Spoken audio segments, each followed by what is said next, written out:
Magandang araw at magandang gabi po sa mga nakakapanood sa gabi at sa lahat po ng naaabot ng video na ito. Welcome po dito sa AMB o Avoy Mix video. Ngayon po ang pag-uusapan natin ay tungkol itong sa rapid, yung mapakabilis na pagbabago ng Pilipinas, ng ating kapangyarihan, at lubos po itong nadaragdagan at lubos po itong patuloy na lumalakas. Nagsimula po ang lahat nung pumutok yung tinatawag natin na pambubuli o yung panggagahaman ng China dito sa ating mga pulo dito sa West Philippine Sea at patuloy nga silang dumadami rito. Kung sa inyo pong matatandaan, ang una pong pumalag dito ay walang iba kung hindi itong si President Pinoy, si Noynoy Aquino. Sa panahon ng kanyang pagiging presidente, dito po unang inilatag yung arbitral at nanalo po tayo dito, pinagpatuloy po yung laban hanggang sa mabot sa panahon ngayon. Yung una pangahong barko na binili, yung Gregorio del Pilar na galing pa sa Amerika, ay talagang barko lamang, wala itong armament at siyempre kinukomisyon ito dahil ito ay lumang barko po ng Amerika. Ito po yung unang barko na naka-stand off ng CCG o yung China Coast Guard doon po sa Baho de Masinloc.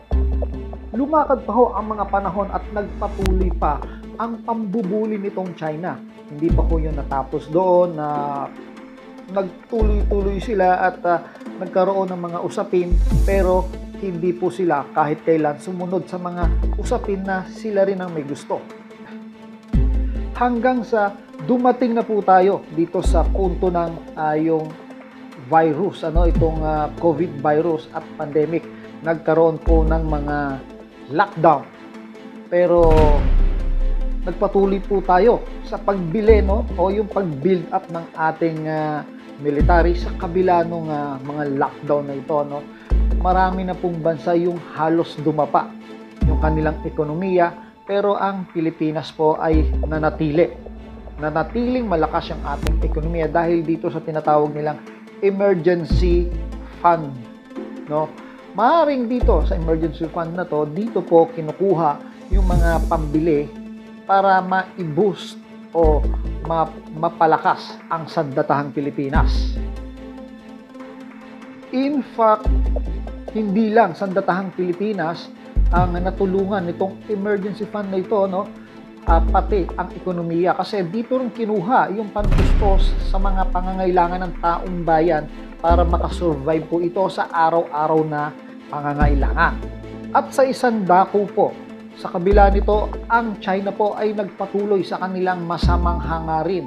Ito po yung makontrol yung buong West, o yung sinasabi nila para sa kanila ito ay South China Sea.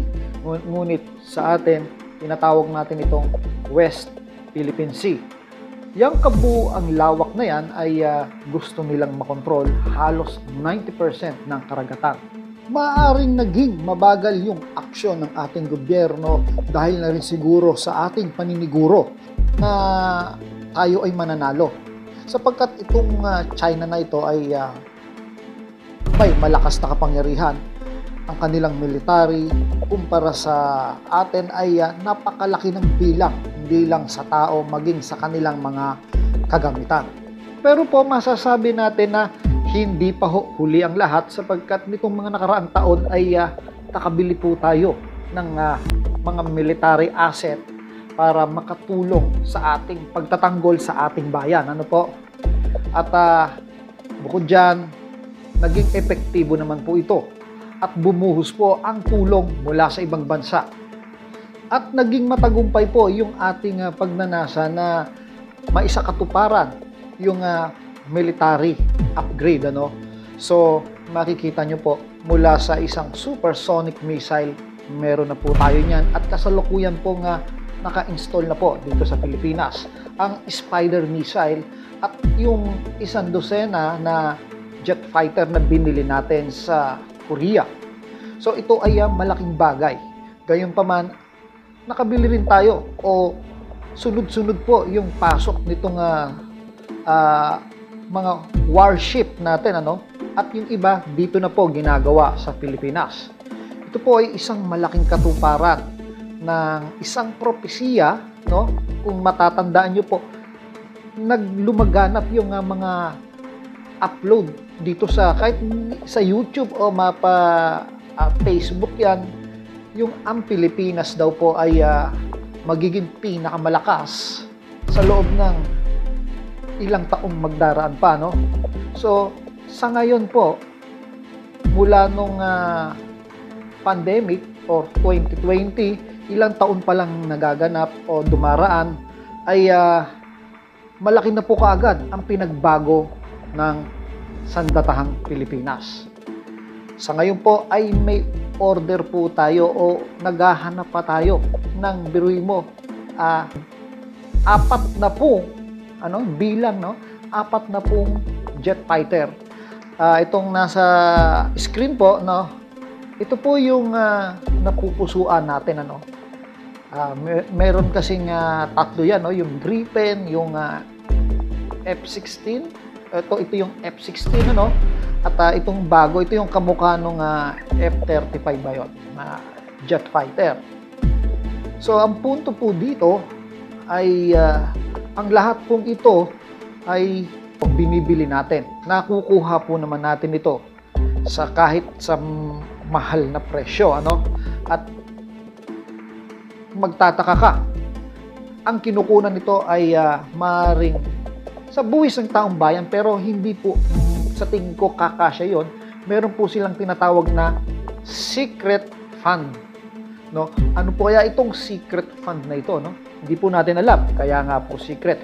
So, itong secret fund na ito, gaano kaya karaming pera ito, para ito ay mag-release ng malalaking halaga pambili ng asset. Ang bilis po ng ating very rapid, dito makikita mo na halos natutupad yung propesiya, na balang araw ang Pilipinas magiging superpower dito sa Asia. Hindi po yan malayong mangyari kasi noong panahon ng Marcos, tayo po yung may first airlines, ito po yung first airline sa buong Asia. Kaya nga ang Philippine Airline ang pinakamatandang airline sa Asia. At pangalawa po ang Pilipinas sa pinakamakapangyarihan sa Asia. Napaka-posible pong mangyari na ang Pilipinas ay maging superpower sa Asia. Dahil dati na pong nangyari yan.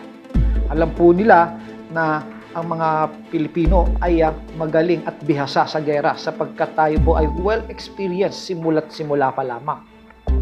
Uulitin ko, hindi po biro itong mga parating nating military asset from Air Force to Navy, biruin mo, 8 o 7 pa o 9 na kasinlaki nitong Teresa Magbanwa.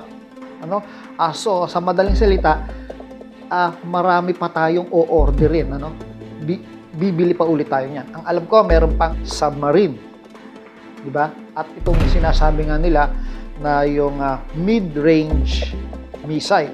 Although meron na pong mid-range missile na naka-install dito, ito po kasi ay sa mga Amerikano bilang suporta nila sa atin, Pero bukod dyan, tayo po ay mag-a-acquire po. Plano po yan ng gobyerno. Kasi po, importanteng malakas ang depensa natin, At hindi lang basta pang-depensa, pang-upensa, Kasi hindi ka mananalo sa gera kung puro ka depensa. Kailangan mong umupensa. Kailangan mong sirain yung mga produksyon nila ng bala para ito ay manghina. Kailangan mong sirain yung produksyon nila ng langis para manghina yung kalaban. Kasi kung puro depensa ka lang at pag naubusan ka, sila opensa lang ng opensa, ay sigurado talo ka rin. Importante po sa isang bansang umuunlad na maging malakas yung kanyang depensa at yung kanyang military power. Kailangan po yan para maisakatuparan mo yung full capacity ng iyong pag-unlad. Kasama po talaga yan. At sa tingin ko, sa hula ng iba by 2050, superpower na po ang Pilipinas. Pero mukhang napakatagal pa nun. Mukhang mas magiging mabilis yung ating pagiging isang superpower na bansa. Kung marami kang kaibigan na sumusuporta sa iyo, hindi malayo nga maging superpower ka nga dahil sa mga kaibigan mo. Ganito po yung nangyayari. Maraming donasyon na pumapasok. Maraming nagbibigay. Maraming nagbebenta. Maraming nag-aalok ng tulong. Ewan ko ba naman kung hindi ka pa maging superpower. Sa kabila nito, iniisip ko din na kung hindi naging ganit itong mga Chino na ito, itong Chinese na ito, mangyayari kaya ito na ma-boost yung ating military? No? Dahil dito, parang ginising tayong mga Pilipino, no? Na para palakasin yung ating puwersa. Kasi sa Asia, tayo yung pinaka-weak, ano? O, sinatawag nila nga yung may sakit daw yung ating bansa, no? Sick man of Asia, no? So, dahil sa nangyaring ito, parang nagising tayo. At natuto yung gobyerno natin, no?